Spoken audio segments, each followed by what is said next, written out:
नीलो चिड़िया अपनी बेटी कुहू के साथ अपने घर में रहती थी। दोनों माँ बेटी एक दूसरे के साथ बहुत ही ज़्यादा खुश रहती थीं और उन दोनों को एक दूसरे के साथ वक्त गुजारना बहुत अच्छा लगता था। नीलो चिड़िया अपनी बेटी कुहू को बहुत ज़्यादा प्यार करती और उसका बहुत ज़्यादा ख्याल रखती थी।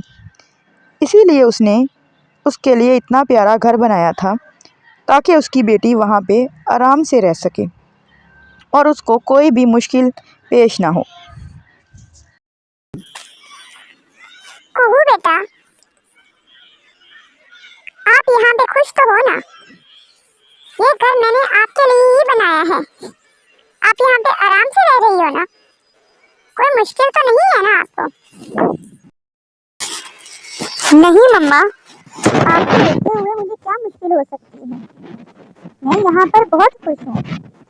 आप सारा दिन मेरे लिए मेहनत करती हो और इतनी ज़्यादा थक भी जाती हो। मेरे लिए आपने इतना बड़ा घर बनाया है। मुझे यहाँ पे क्या मुश्किल हो सकती है मम्मा? मम्मा, थैंक यू सो मच। आपने मेरे लिए इतना अच्छा घर बनाया और इतनी मेहनत करती हो मेरे लिए। थैंक यू मम्मा। आई लव यू मम्मा। इसी तरीके से दोनों माँ बेटी एक दूसरे के साथ बहुत ही खुशी खुशी वक्त गुजार रही थीं। वो एक दूसरे के साथ बहुत ही खुश रहती थीं। जब भी वो इकट्ठी होती तो एक दूसरे के साथ खूब बातें करती और बहुत ही ज़्यादा। एक दिन उनके घर हरियाली चिड़िया आई और उनका घर देखकर बहुत ही खुश हुई। नीलो चिड़िया ने कहा,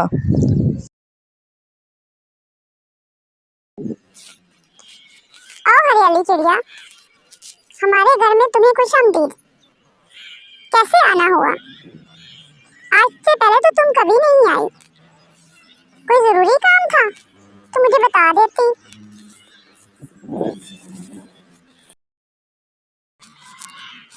नहीं नहीं नीलो चिड़िया, तुमने नया घर बनाया था ना, मैंने सोचा तुम्हें मुबारक दे आऊं और तुम्हारा घर भी देखाऊं। तुमने तो बड़ा ही प्यारा घर बना लिया है। काफी मेहनत लगी होगी ना ये घर बनाने में। अब तुम माँ बेटी यहाँ पे बड़े आराम से रहती हो और तुम लोगों को यहाँ पे बड़ा ज्यादा सुकून भी मिल जाता होगा। हाँ हरियाली, अल्लाह का शुक्र है, अब हम यहाँ पे बड़े खुश रहते हैं और मेरी बेटी आराम से रहती है। मैं दिन में यहाँ से चली जाती हूँ और अपना काम करके शाम को वापस आती हूँ। मेरी बेटी को यहाँ पर कोई खतरा नहीं होता। कोई भी शिकारी परिंदा मेरी बेटी को नुकसान नहीं पहुँचा सकता। मेरी बेटी अभी छोटी है, वो अपना दाना खुद नहीं ला सकती, इसलिए मैं इसके लिए भी दाना ले आती हूँ और अपने लिए भी। और हम माँ बेटी बड़ी खुशी खुशी रह रही हैं यहाँ पे। हरियाली, तुम बैठो, मैं तुम्हारे लिए खाना लेकर आती हूँ। नीलो चिड़िया ने हरियाली चिड़िया को खाना खिलाया और आपस में बातें करने लगी। हरियाली चिड़िया उसका घर देखकर अपने ही दिल में जलन महसूस कर रही थी और अपने दिल में सोच रही थी कि नीलो चिड़िया ने इतना बड़ा घर बना लिया है और मैं और मेरा शौहर अभी तक उस टूटे फूटे घोंसले में रह रहे हैं। इसका काश ये घर मेरा हो जाता और मैं और मेरा शौहर इधर रह सकते, लेकिन इसके लिए कोई ना कोई तरकीब सोचनी पड़ेगी, कोई प्लान बनाना पड़ेगा कि इसका ये घर मेरा हो जाए, इन माँ बेटी को मैं बाहर निकाल दूं। वो उड़कर अपने शौहर के पास गई। उसने अपने शौहर से कहा, अजी सुनते हो, नीलो चिड़िया ने अपना बहुत बड़ा घर बना लिया है। मैं अभी देख कर आई हूँ। वो घर बहुत ज्यादा आरामदेह भी है। उसमें वो दोनों माँ बेटी बहुत ही ज्यादा खुश रह रही हैं। उसमें हर चीज मुयस्सर है। और वहाँ पे बहुत ज़्यादा सुकून भी है।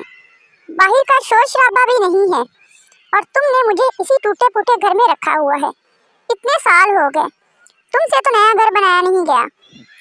और उसने अपनी बेटी के लिए नया घर भी बना लिया।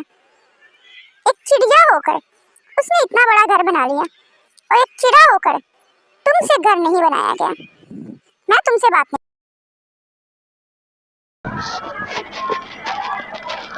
नाराज क्यों होती हो? तुम्हारे लिए भी ऐसा घर बना तो नहीं सकता, लेकिन हम लोग नीलो चिड़िया से छीन तो सकते हैं। कुछ ना कुछ तरकीब सोचते हैं कि नीलो चिड़िया से वो घर हम किस तरह से लें। मैं तुम्हें अभी मशवरा देता हूँ और फिर तुम वैसे ही करना। इस तरीके से हम नीलो चिड़िया से वो घर छीन लेंगे। तुम क्या मशवरा दोगे? तुम में इतनी अकल होती तो अपना घर ना बना लेते। आज तक तुमसे अपना घर तो बनाया नहीं गया, और तुम चले दूसरों से घर छीनने। तुम में इतनी अकल नहीं है। अरे बेगम साहिबा, एक बार मशवरा सुनो तो सही। बड़ा ही प्यारा मशवरा देने लगा हूँ। तुम नीलो चिड़िया के घर जाओ और उससे कहो, जिस टहनी पर उसने घर बनाया है वो टहनी और वो दरख्त दोनों ही अंदर से खोखले हो गए हैं, कभी भी गिर सकते हैं। और अगर वो गिर गए तो नीलो चिड़िया और उसकी बेटी दोनों ही मर जाएंगी।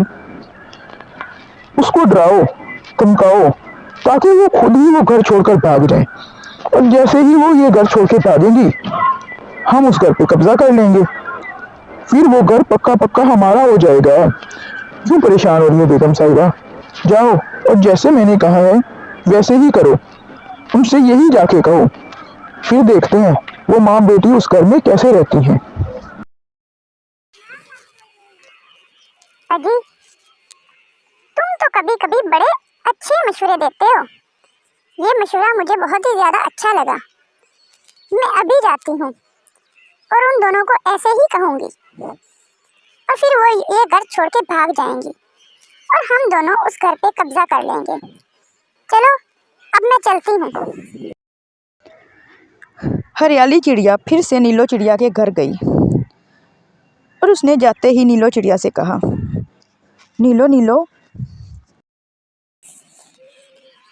नीलो नीलो, बाहर से मैं अभी सुन के आई हूँ। कुछ शिकारी आए थे, वो ये दरख्त देख कर गए हैं। उन्होंने कहा है कि हम जल्द ही ये दरख्त काट लेंगे, क्योंकि वो दरख्त अंदर से खोखला हुआ है और कभी भी गिर जाएगा। तुम जल्दी से यहाँ से चली जाओ। ये ना हो कि वो ऊपर तुम्हें बैठा हुआ देखें तो तुम्हें और तुम्हारी बेटी को भी मार दें। अपना इंतजाम अभी से कर लो, फिर ये ना कहना कि मैंने तुम्हें बताया नहीं। नीलो चिड़िया और इसकी बेटी बहुत ज़्यादा डर गए। नीलो चिड़िया ने कहा, नहीं, मैं आज ही यहाँ से चली जाऊंगी। हम लोग किसी टूटे हुए घोंसले में रह लेंगे, लेकिन मैं अपनी और अपनी बेटी की जान खतरे में नहीं डाल सकती। मेरी बेटी में मेरी जान बसती है, इसके अलावा मेरा दुनिया में है ही कौन। मैं इसको आज ही यहाँ से लेकर निकल जाऊंगी और हम लोग किसी घोंसले में जाकर रह लेंगे। कम से कम जिंदा तो रहेंगे ना। अभी वो आपस में बातें कर ही रही थीं कि ऊपर से मीठी चिड़िया आ जाती है। मीठी चिड़िया ने बाहर हरियाली और उसके शौहर की सारी बातें सुनी थीं। वो आती है और नीलो चिड़िया से कहती है, नीलो, मैंने इसकी और इसके शौहर की सारी बातें सुनी हैं। तुम इसकी बातों में ना आओ। ये तुम्हारा घर छीनना चाहती है। बाहर बैठी ये और इसका शौहर बातें कर रहे थे, तब मैंने सुनी ये कह रही थी कि हम उनसे उनका घर छीन लेते हैं और उसको जाकर ये वाला झूठ बोलेंगे। ये तुम्हें झूठ बोल रही है। इसकी बातों में बिल्कुल मत आना और अपना घर छोड़कर बिल्कुल मत जाना। ये पेड़ निहायत ही मजबूत पेड़ है और अभी नहीं गिरने वाला। ये झूठ बोल रही है और तुमसे सिर्फ घर छीनने के लिए ऐसे बहाने बना रही है। जैसे ही तुम ये घर छोड़कर जाओगी, ये तुम्हारे घर पे कब्जा कर लेगी तुम इसकी बात बिल्कुल ना मानो। तब जाकर नीलो चिड़िया ने कहा, मैंने इस पे इतना ज़्यादा भरोसा किया था। मैंने इस पे इतना ज्यादा भरोसा किया था और इसको अपने घर में आने दिया, इसको अपना मेहमान बनाया और इसको खाना भी खिलाया। उसके बावजूद इसने मेरे खिलाफ इतनी बड़ी साजिश की। इसका मतलब है कि हमें किसी से दोस्ती नहीं करनी चाहिए। दोस्त ही दूसरे दोस्त को धोखा देता है।